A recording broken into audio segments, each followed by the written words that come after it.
chair back and flipped a digital countdown on one of the many screens on the wall.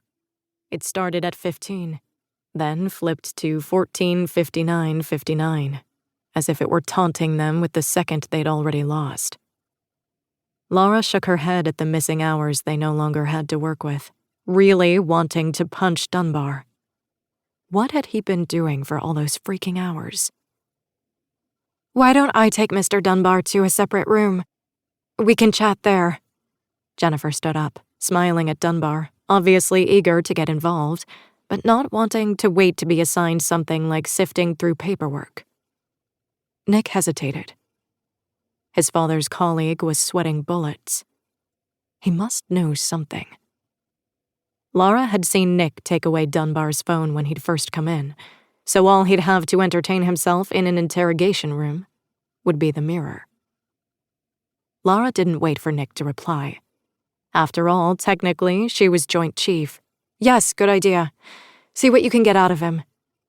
She thought that he might react better to Jennifer than to Nick. After all, Nick wouldn't be able to help himself but to bring his animosity toward his father into the interrogation room. And she could imagine how that might shut Dunbar down. He seemed the type that would open up more to a stranger. Jennifer escorted Dunbar out of the conference room. "I'll take him to interview 1, she said over her shoulder. "See if he has any knowledge of a warehouse, or if anyone he's represented has warehouses. Any kind of connection," Laura asked.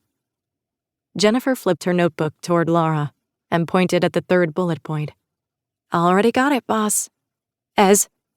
She pulled a face at her tiny faux pas and hurried out of the room. "Why selfie guy?" Xander asked as soon as Dunbar was gone. "He's got zero connection to Brainwave as far as we know. Although he wasn't exactly forthcoming about who he was and why he was taking photos of the crime scenes, we really don't have a whole lot to go on. None of this makes sense." He took a seat at the conference room table. Laura noticed that he'd taken May's old seat. Her eyes flicked to Ty to see if he would react. They'd been keeping her seat open since she'd been murdered the year earlier.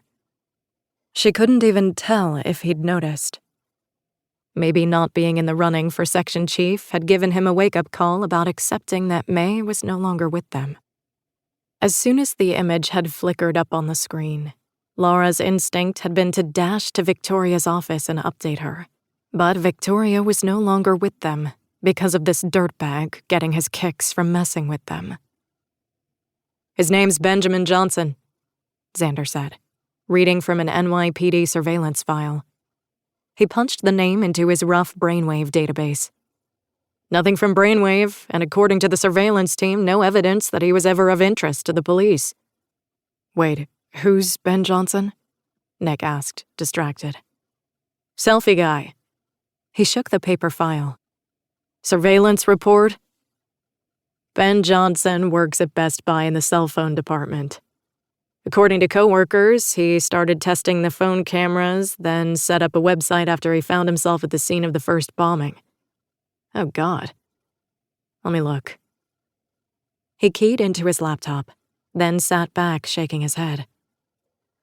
"Well, now I know why he was a target." He pressed a function key and mirrored his laptop to the main screen in the room. Selfiebomber.com? Laura breathed. Her gaze flicked back to the terrified man on Christina's screen. Talk about bad decisions. It doesn't matter why he's the target.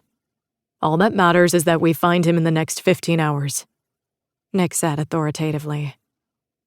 Wow, he's really taking jockeying for Victoria's replacement seriously. Laura bit back a grin. She loved her team, but she still didn't trust herself to make the real team decisions. Not so long ago, she'd thought that she could see herself in Victoria's chair one day, but now she wasn't too sure. She still wanted to protect them too much, to keep them away from her and the world of hurt she usually brought down on everyone. Her mind flickered away from the screen and onto the chair that Xander had taken. May was gone. Gone because of Laura and the bad decisions she made. She would never consider May's murder anything other than her.